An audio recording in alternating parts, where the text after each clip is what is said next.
Hi friends, நான் உங்க anime freak வந்துட்டேன். நாம இப்போ solo maths level newbie episode 15 பார்க்கலாம். போன எபிசோடு கடைசியில் நாம ஹீரோ அந்த கிம்மு கிட்ட நீ அந்த டெம்பிள் டென்ஷனை முடிக்க ரொம்ப கஷ்டப்படுறேன்னு எனக்கு தெரியும், அதனால நான் உனக்கு வந்து ஹெல்ப் பண்றேன், ஆனா நீ எனக்கு ஒன்று பண்ணணும் அப்படி சொல்லிட்டு டீல் பேசிட்டு அங்க போய் பார்த்தா அங்க டெம்பிள் டென்ஷனுக்குள்ள பர்மிஷன் இல்லாம நிஞ்சா வாரியர்ஸ் வந்து நிப்பாங்க. அவங்கள பார்த்துட்டு கிம்மு கடுப்பாக. அதோட போன எபிசோடு முடிஞ்சிருக்கும். வாங்க நாம இந்த எபிசோட்ல என்ன நடக்குதுன்னு பார்க்கலாம். இந்த எபிசோடு ஸ்டார்டிங்ல அந்த நிஞ்சா குரூப்ல குடுமி வச்சவன் எங்க கிட்ட 30வது ஃப்ளோர் வரைக்கும் போன கேம் பிளேயர்லாம் இருக்காண்டா அப்படின்னு சொல்ல, அதை கேட்டுட்டு நம்ம ஹீரோ என்னது 30வது ஃப்ளோர் போன கேம் பிளேயர்லாம் இருக்காங்களா அப்படின்னு சொல்லிட்டு பார்த்தா அங்க யுமா மாட்டான்னு ஒருத்தர் இருப்பான். அவனை நம்ம ஹீரோ ஞான கண்ணு வச்சு பார்த்தா அவங்கிட்ட எதிர்காலத்துல என்ன நடக்கும், எந்த மாதிரியான மூவ்லாம் பண்ணா கரெக்டா நடக்கும் அப்படின்னு ஒரு கணிக்கிற சக்தி இருக்குது.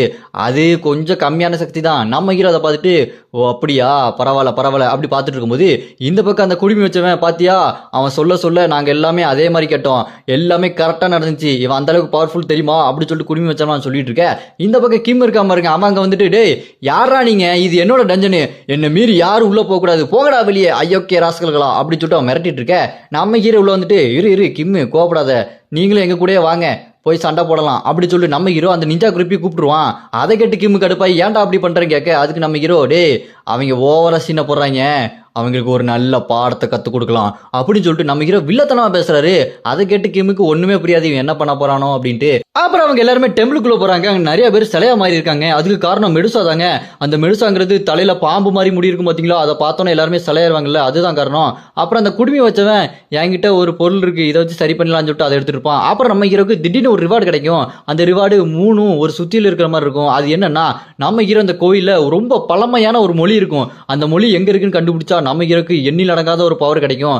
அதை பார்த்துட்டு நம்ம ஹீரோ சூப்பரா இருக்கே புதுசா வருது ஐயா சொல்லிட்டு பார்த்துட்டு இருப்பான். அப்புறம் அந்த எமமட்டன்றவன் குடுமி வச்ச காதல ஏதோ ஒன்று ஓதுவான். அப்போ பார்த்தா டக்குன்னு ருத்ரா நாக வரும் பாருங்க, பார்க்கறதுக்கு அனகொண்ட மாதிரி இருக்கும்.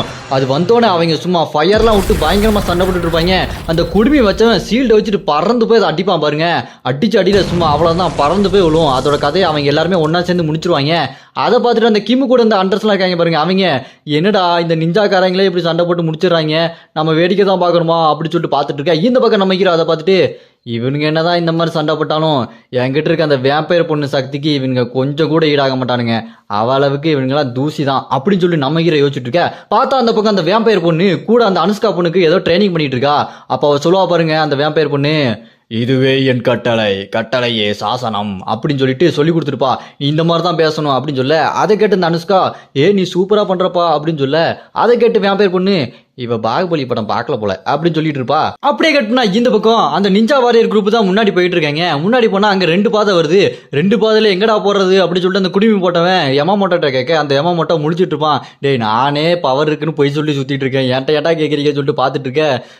லெஃப்ட் போலாமா அப்படின்னு பார்க்க டக்குன்னு நம்ம ஹீரோ லெஃப்ட் போலாம் போங்க லெஃப்ட் போங்க அப்படின்னு சொல்லிட்டு நம்ம ஹீரோ சொல்லிடுவானா. அதை கேட்டுட்டு கரெக்டா தான் இருக்கும், ஆமா லெஃப்ட் போங்க அப்படின்னு சொல்லிட்டு அந்த எமமோட்டை சொல்லிடுவான். அப்புறம் அவங்க எல்லாருமே முன்னாடி போயிட்டு இருக்க பார்த்தா அங்க லேசரா வந்துட்டு இருக்கும். அதுக்கு தாண்டி போறதுக்கு ரொம்ப கஷ்டமா இருக்கும். அதை பார்த்துட்டு எமமோட்டோ கிட்ட டே என்னடா சொல்ற, இந்த மாதிரி இவ்வளவு லேசர் இருக்கடா அப்படின்னு சொல்ல. அதை கேட்டு எமமோட்டோ லேசர் தானே பாஸ், படத்துல நான் பார்த்திருக்கேன், அப்படி பூந்து போயிடலாம், அப்படி டான்ஸ் ஆடிட்டே போயிடலாம் அப்படின்னு சொல்ல. சரி போய் பார்ப்போம் அப்படின்னு பார்த்தா அது ரொம்ப பவர்ஃபுல்லா கிட்டே வந்துருச்சு.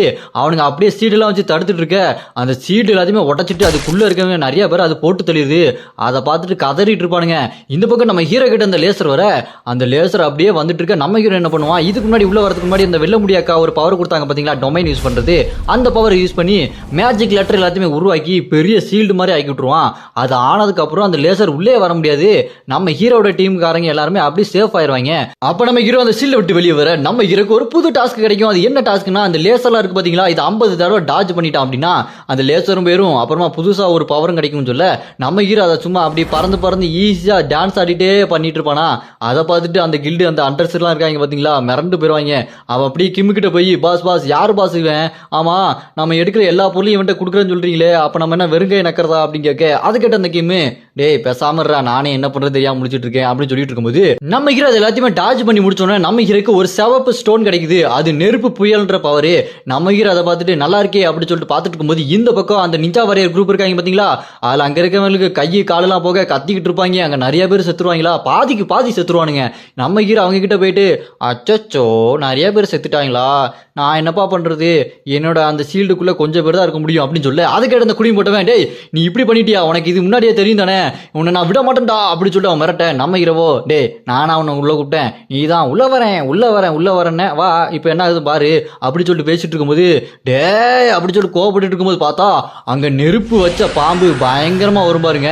அதுதான் இங்க இருக்கிற கேட்டு கீப்பர் போல இருக்குது.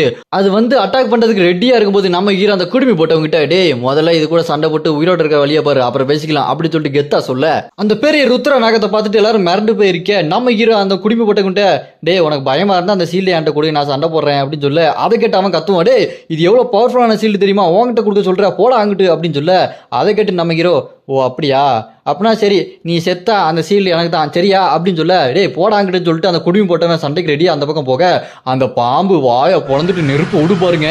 அது அப்படியே எரிமலை குழம்புல இருந்து வர மாதிரி இருக்கும். அதை தடுத்து நிப்பாட்டிட்டு இருப்பான் அந்த குடுமி போட்டவன். அந்த குடுமி போட்டவன் பின்னாடி அந்த எமமோட்டா அப்படி நின்றுட்டு இருப்பான். அந்த குடுமி போட்டவன் சீல்டு வச்சு தடுத்துட்டு இருக்க அவங்க ஆட்கள்லாம் தப்பிச்சு போலான்னு சொல்லிட்டு ஓடுவானுங்க. ஆனால் அங்கே ஓடுறதுக்கு வழியே இருக்காது. அந்த பாம்பு நெருப்பு குழம்பு மாதிரி அது நெருப்பை விட அவ்வளோதான் அவங்க ஆட்கள் எல்லாருமே எரிஞ்சு செத்துருவானுங்க. அந்த குடுமி போட்டவன் அவன் கறிக்கட்டே ஆயிடுவான். அங்கே தப்பிச்சது அந்த எமமோட்டை மட்டும்தான். நம்ம ஹீரோ அந்த சீல்டு எடுத்துட்டு நான் தான் சொன்னேன்ல நீ செத்தா அந்த சீல்டு எனக்கு தான் அப்படின்னு சொல்லிட்டு அதை எடுக்க அந்த எமமோட்டை நம்ம ஹீரோ பார்த்துட்டு யாரா நீ அப்படின்னு கேட்க நம்ம ஹீரோவோ கண்ணா நான் யாருன்னு தெரியல அப்படின்னு பேசிட்டு இருக்கும்போது அந்த பாம்பு பின்னாடி வந்து அட்டாக் பண்ண ஒரு மாதிரிங்க. நம்ம ஹீரோ டக்குன்னு குறுக்க அந்த ஐஸ் பேரியரை உருவாக்கி தடுத்து நிப்பாட்டிட்டு பெரிய ஐஸ் மாதிரி உருவாக்கி அந்த பாம்பை உள்ள அடைச்சு வச்சிருவான். அந்த பாம்பு அப்படியே ஃப்ரீஸ் ஆகி நின்றுமா. நம்ம ஹீரோ என்னடா நான் பேசிட்டு இருக்கேன் நீ பாட்டுக்கு வர கொஞ்சம் கூட அறிவில்லை அப்படி சொல்லிட்டு நம்ம ஹீரோ பேசிட்டு இருக்க அவங்க கேப்பா பாருங்க அம்மா மட்டும் நீ யாரும் சொல்லுங்க கேட்க நம்ம ஹீரோ சொல்லுவாரு நான் தான் அந்த டஞ்சனுக்குள்ள இருந்த கடவுள்ரா நான் என்னோட ஃப்ரெண்ட்ஸ் எல்லாம் ஓவரா கடுப்பேத்திட்டேன் அதனால தான் என்னை பத்தி விட்டானுங்க அப்படின்னு சொல்ல அதை கேட்டு அந்த எம்மா மட்டும் நம்பிடுவான். என்னது கடவுளா நான் அப்பவே நினைச்சேன் நீ மனுஷனா இருக்க மாட்டேன்னு கடவுளை என்னை மன்னிச்சிருங்க அப்படின்னு சொல்லிட்டு மண்டி போடுவான் பாருங்க. அதை பார்த்துட்டு நம்ம ஹீரோ என்ன சொன்னாலும் நம்புறா அப்படி சொல்லிட்டு நம்ம ஹீரோ சிரிச்சிட்டு இருப்பாரு. நம்ம ஹீரோ சும்மா தாங்க சொல்லியிருக்காரு அதை அவன் நம்பிட்டான். அப்புறமா அந்த பக்கம் அந்த கிம்மோட ஹண்டர்ஸ்லாம் நம்ம ஹீரோ கிட்ட வந்துட்டு சார் நீங்க சூப்பர் சார் எங்களை எல்லாத்தையுமே காப்பாத்திட்டீங்க அப்படின்னு சொல்லிட்டு இருக்கும்போது நம்ம ஹீரோ ரொம்ப சந்தோஷப்படாத அந்த மெடுசா இங்க வந்துருவா அவளை எப்படியா சமாளிக்கணும் அப்படின்னு சொல்ல அதை கேட்ட அந்த கிம்மு அவனோட ஹண்டர்ஸ்ட டே இங்க மெடுசான ஒருத்தி வருவா அவ கண்ணை மட்டும் பார்த்தாதீங்கடா அப்படின்னு சொல்ல அதை கேட்ட அங்க இருந்த ஒருத்தன் என்னது எவ கண்ணை பார்க்க கூடாது அப்படின்னு சொல்ல டக்குன்னு அவனுக்கு தலையை திருப்பிட்டு ஏன் கண்ணை தான் பார்க்கக்கூடாது அப்படின்னு சொல்லுவா பாருங்க. அவன் அப்படி கல் மாதிரி ஆயிடுவான். அவன் கல்லை அப்படியே ஒட்டச்சி சதற விட்டுருவா அந்த பாம்பு மாதிரி இருக்கிற அந்த மெடுசா. அப்புறமா சண்டைக்கு ரெடியாக அந்த கிம்மோட அன்று டேய் எல்லாரும் கண்ணை மூடுங்கடா கண்ணை மூடிட்டே சண்டை போடுங்க பார்த்தீங்க கல்லாயிருவீங்கன்னு சொல்லிட்டு சண்டை போட ரெடியாக வாங்க பாருங்க. அவங்க கண்ணை மூடிட்டே சண்டைக்கு போக கண்ணை மூடிட்டு அடிக்கிறனால எங்க அடிக்கிறோன்னே தெரியாது. அவன் மேல படவே படாது. அந்த மெடுசா அவளோட பாம்பு வாழை வச்சு அந்த கிம் அன்று அடிப்பா பாருங்க. அவன் வாயில இருந்து ரத்தமா தெரிச்சிட்டு இருக்கும். அதை பார்த்துட்டு என்ன நான் அடிச்சிட்டானா அப்படி சொல்லிட்டு அந்த பொண்ணு கேட்டுட்டு இருப்பா. அவளை அட்டாக் பண்றதுக்கு வரும்போது நம்ம ஹீரோ குறுக்கு புந்து அந்த மெடுசாவை அடிப்பா பாருங்க சீல்ட வச்சு அடிச்சுட்டு நம்ம ஹீரோ போயிட்டு இதுக்கப்புறம் இதை நான் பாத்துக்கிறேன் இது என்னோட வேட்டை அப்படின்னு சொல்லிட்டு சும்மா கெத்தா நிப்பா நம்ம ஹீரோ. அந்த மெடுசா நம்ம ஹீரோ பார்த்து நீ மட்டும் எப்படி கல்லா மாறாம இருக்க அப்படின்னு சொல்லிட்டு கேட்க அதுக்கு நம்ம ஹீரோ உன்னோட பவர் பியூஸ் போயிருக்கும் அப்படின்னு சொல்லுவான். ஆனா நம்ம ஹீரோ கல்லா மாறாம இருக்கிறதுக்கு காரணம் நம்ம ஹீரோட தான் அந்த ஞானக்கண் பவர் இருக்குது. பத்தாவதுக்கு அது அப்டேட் ஆகி சிவப்பு ஞானக்கண்ணா வேற மாறிடுச்சு. அதனாலதான் நம்ம ஹீரோக்கு எதுவுமே ஆகல. அப்புறமா அதை பார்த்துட்டு மெடுசா கடுப்பாகி நம்ம ஹீரோ அட்டாக் பண்ண நம்ம ஹீரோ அதை விட செம ஸ்பீடா ஓடி போய் டாஜ் பண்ணிட்டே என்ன உன்னோட அட்டாக்லாம் இவ்வளவு ஸ்லோவா இருக்கு கொஞ்சம் ஸ்பீடா தான் அட்டாக் பண்ணேன்னு சொல்லிட்டு நம்ம ஹீரோ கிண்டல் பண்ண அது நகத்தை வச்சு வெட்ட வர நம்ம ஹீரோ அந்த ஷீல்டை வச்சு தடுப்பான் பாருங்க. அந்த ஷீல்டு நம்ம ஹீரோ கைக்கு வந்ததுக்கு அப்புறம் ரொம்ப பவர்ஃபுல்லா மாறிடுச்சு. அந்த அட்டாக்கை ஈஸியா டாஜ் பண்ணிட்டு அந்த பாம்பு மெடுசா இருக்கு பாத்தீங்களா அதோட உடம்புல மந்திர எழுத்து எழுதிட்டு அந்த பக்கம் போவான் பாருங்க. அது ஒரு பேரியர் ஷீல்டு மாதிரி அப்படியே தடுத்து நிப்பாட்டி வச்சிரும். அதுக்குள்ள மாட்டிக்கிட்டு அந்த மெடுசா டக்குன்னு அதை உடைச்சிட்டு வெளியே வந்துருவா. இதெல்லாம் என்ன தடுக்க முடியாதா அப்படின்னு சொல்ல நம்ம ஹீரோ தூரத்தில் நின்று கையை பவர்ஃபுல்லா மாத்துவான் பாருங்க. இது என்ன பவர்னா இதுக்கு முன்னாடி ஒரு தடியை நம்ம ஹீரோக்குள்ள கையை கொடுத்து தூக்கி போட்டு அடிக்கலான்னு பார்த்தா பாத்தீங்களா நம்ம ஹீரோ கூட அவனை தூக்கி போட்டு அடிச்சு அவன் பவரை காப்பி பண்ண பாருங்க. அந்த பவரை இங்க யூஸ் பண்ணி அங்க இருக்க அந்த செவுத்தெல்லாம் ஒட்டச்சி பெரிய சைஸ் பாறையா தூக்கி எரிவான் பாருங்க. அதை பார்த்துட்டு மெடுசா இதெல்லாம் என்ன ஒன்றும் பண்ணாதே இவன் என்ன பண்ணிட்டு இருக்கான் பைத்தியக்காரனாட்ட பண்ணிட்டு இருக்கானே அப்படின்னு சொல்லிட்டு பார்த்துட்டு இருக்க பார்த்தா நம்ம ஹீரோ இப்போ ரொம்ப பவர்ஃபுல்லான ஒரு மந்திர எழுத்து அங்கே எழுதி வச்சுட்டான். அந்த மந்திர எழுத்துலாம் ஒன்னா ஆகி ஒரு பெரிய கூண்டு மாதிரி ஆக்கி விட்டுருக்கு. அதுக்குள்ள அந்த மெடுசா மாட்டிக்குது. அவ்வளோதான் அதால வெளியே வரவே முடியல. அதை பார்த்துட்டு நம்ம ஹீரோ சூப்பர் அப்படின்னு சொல்லிட்டு இருக்கும்போது நம்ம ஹீரோக்கு ஒரு ரிவார்டு கிடைக்கும். அந்த ரிவார்டு என்னன்னா இப்போ உருவாக்கியிருக்கான் பாத்தீங்களா ஒரு கூண்டு மாதிரி உருவாக்கியிருக்கான் பாத்தீங்களா அதை விட இன்னும் பவர்ஃபுல்லான பெரிய கூண்டெல்லாம் பண்ணலாம் அப்படின்னு சொல்லிட்டு நம்ம ஹீரோக்கு கிடைக்கும். அதை பார்த்துட்டு நம்ம ஹீரோ என்னடா புதுசா ரிவார்டு கிடைக்குது ரொம்ப சூப்பரா இருக்கே அப்படின்னு சொல்லிட்டு பார்த்துட்டு இருக்கான் பாருங்க. அப்ப அந்த மெடுசா நம்ம ஹீரோ கிட்ட டே டே டே என்ன கொன்றாதடா, என்னடா பண்ண போற அப்படின்னு சொல்லிட்டு கெஞ்சிக்கிட்டு கேட்டுட்டு இருக்கோம். நம்ம ஹீரோ அதை பார்த்துட்டு உன்னை என்ன பண்ணலாம்னு தெரியல, இரு நான் ஒருத்தங்கிட்ட கேட்கணும் அப்படின்னு சொல்லிட்டு ஸ்டோர்ல நிறைய பொருளை வாங்கி மூட்டை பூச்சி நசுக்கிற மாதிரி எல்லாத்தையுமே நசுக்கிட்டு ஒரு மேஜிக் பவர் பண்ண அங்க அந்த லைப்ரரியை சேர்ந்த ரிக் வந்து நிப்பாரு. என்ன எப்படி கூப்பிட்டீங்க, என்ன யாராலையுமே கூப்பிட முடியாது, நீங்க கூப்பிட்டீங்கன்னா இதுக்கு பின்னாடி ரகசியம் உங்களுக்கு எப்படி தெரியும் அப்படின்னு சொல்லிட்டு இருக்க. இப்ப அதெல்லாம் முக்கியம் இல்ல, இங்க மெடுசா இருக்கா பாரு, அவளை அடைச்சு வச்சிருக்கேன், என்ன பண்ணலாம் அப்படின்னு கேட்க அதுக்கு அந்த ரிக்கு என்ன முதல்ல எப்படி கூப்பிட்டீங்கன்னு சொல்லுங்க அப்படின்னு சொல்லிட்டு கேட்க நம்பிக்கிறவோ இது வேலைக்காகாது, நான் அவளை கொண்டு முடிச்சுட்டு வந்துட்டு அப்புறம் வந்து பேசுறேன்னு சொல்லிட்டு மெடுசாவை கொல்ல போக அந்த தாத்தா ரிக்கு வேண்டாம் வேண்டாம் வேண்டாம் வேண்டாம், நான் அந்த கேள்வியை கேட்கல, வாங்க வாங்க எனக்கு அந்த மெடுசா வேணும், நம்ம தனியா போய் பேசலாமா அப்படின்னு சொல்லிட்டு நம்ம ஹீரோவை தனியா ஒரு இடத்த கூப்பிடுவாரு. எந்த இடம்னா அது எகிப்து கடவுள் இருக்க இடம், அது 42வது ஃப்ளோர். நம்ம ஹீரோ ஸ்ட்ரைட்டா அங்கேயே போயிருவான். நம்ம ஹீரோ அந்த ஃப்ளோருக்கு போனதுக்கு அப்புறம் அந்த ரிக்கு தாத்தா நம்ம ஹீரோ பார்த்துட்டு வாங்க வாங்கன்னு வெல்கம் பண்ண நம்ம ஹீரோவை நீங்க எதுக்கு இங்க கூப்பிட்டீங்க அப்படின்னு சொல்ல அதுக்கு அவர் சொல்லுவாரு, இந்த எகிப்து கடவுள்லாம் உங்க நண்பர்கள் தாங்க, அவங்க தானே உங்களுக்கு ஹெல்ப் பண்ணாங்க இந்த புக்கெல்லாம் படிக்கிறதுக்கு, வாங்க அவங்கள போய் பார்க்கலாம்னு சொல்ல நம்ம ஹீரோவை அப்படியே மனசுக்குள்ள வச்சுட்டு இருப்பான்.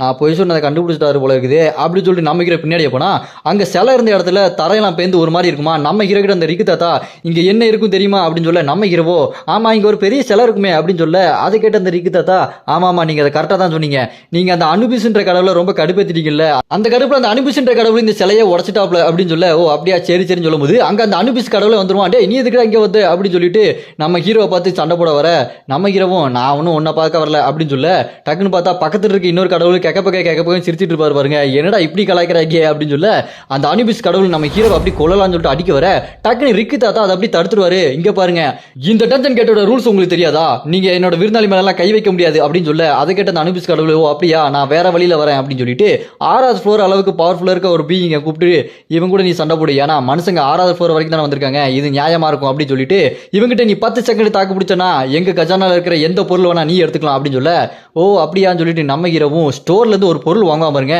அந்த பொருள் என்னன்னா எகிப்து ராஜாவின் ரத்தம் சொல்லிட்டு ஒண்ணு வாங்க. அப்புறமா நம்ம ஹீரோட்ட இருக்க அந்த தெரசாவோட பவர் ரெண்டுத்தையும் மிக்ஸ் பண்ணிட்டு சண்டைக்கு ரெடி ஆவான் பாருங்க. சட்டார்னு ஓடி போய் அந்த மம்மியை ஓங்கி ஒரு குத்து அவ்வளவுதான், அதோட கதை முடிஞ்சிரும். நம்ம ஹீரோ சும்மா கெத்தா இப்போ அதை பார்த்துட்டு அனுபிஸ் கலவர் வாயை பொழந்துட்டு எப்படா நீ எப்படி அதை பண்ண அப்படின்னு சொல்லிட்டு கேட்க நம்ம ஹீரோவோ உங்களோட பொருள் எடுத்து உங்களே போட்டா அப்படின்னு சொல்லிட்டு சும்மா கெத்தா நிக்க அங்க பார்த்தா இன்னொரு எகிப்து கடவுள் வந்துட்டு டே அனுபிஸ் நீ ஓவரா பண்ணிட்ட போடான்னு சொல்ல அவன் கோவப்பட்டு அந்த பக்கம் போயிடுவாப்ல. இந்த பக்கம் நம்ம ஹீரோவை கஜனா கிட்ட கூட்டு போக நம்ம ஹீரோவோ எனக்கு இந்த பொருள் வேணும்னு சொல்லிட்டு கேட்கும்போது அந்த கடவுள் நீ பேசாம எங்களோட கடவுளாவே மாறிறேன் இங்க கிட்டே இருந்துறேன் அப்படின்னு சொல்ல அதை கேட்டு ரிக்கு தாத்தா சாக்காயிருவாரு. ஐயோ என்ன இப்படி எல்லாம் பேசுறாங்க அப்படின்னு சொல்லிட்டு பாத்துட்டு இருக்கேன். அதை கேட்டு நம்ம ஹீரோ இது 42வது ஃப்ளோர் தானே, இங்க நின்று நான் என்ன பண்றது, நான் இதை விட பயங்கரமா பவர்ஃபுல்லா மாறுவேன், அதனால உங்க ஆஃபர்லாம் எனக்கு வேண்டாம், எனக்கு இந்த பொருளை கொடுங்க அப்படின்னு சொல்லிட்டு எடுத்துட்டு போயிருவான். அப்புறமா அந்த அனுபிஸ் கடவுள் அந்த கடவுள்கிட்ட பேசிட்டு இருப்பான் பாருங்க. ஆமா அவன் எந்த பொருளை எடுத்துட்டு போனான் அப்படின்னு கேட்க அவன் ஒரு பழங்காலத்து முட்டை எடுத்துட்டு போயிருக்கான், அவன் அதை எடுத்துட்டு போய் என்ன பண்ண போறான்னு தெரியல, அவன் உலகமே அழிஞ்சாலும் அழியுமே இதனால அப்படின்னு சொல்ல கட் பண்ணி பார்த்தா அந்த முட்டையை எடுத்துட்டு வந்து அந்த வேம்பேர் பொண்ணை காட்டிட்டு இருப்பான். அதை பார்த்துட்டு அந்த வேம்பேர் பொண்ணு இது எதுக்கே எடுத்துட்டு வந்த, ஏதாச்சும் உள்ள இருந்து பயங்கரமா டிராகன் மாதிரி எது வந்தா என்ன பண்றது அப்படின்னு சொல்லிட்டு இருக்க. டக்குன்னு நம்ம ஹீரோ அந்த வேம்பேர் பொண்ணை ரிங்குக்குள்ள அடைச்சு வச்சிருவான். அப்புறமா நம்ம ஹீரோ அவன்கிட்ட இருக்க அந்த மேஜிக் பவரை வச்சு அந்த முட்டைக்குள்ள அப்படியே இறக்குவான் பாருங்க. நான் ஒண்ணு பண்ண போறேன் அப்படின்னு சொல்லிட்டு பண்ணிட்டு இருப்பான். இதோட இந்த எபிசோடு இங்க முடியுது. இந்த எபிசோடு உங்களுக்கு பிடிச்சிருந்தா மறக்காம லைக் பண்ணிருங்க. நான் அடுத்த எபிசோட ஆல்ரெடி அப்லோட் பண்ணிட்டேன், மறக்காம போய் பாத்துருங்க. நான் டிஸ்கிரிப்ஷன்லயும் லிங்க் கொடுக்குறேன்.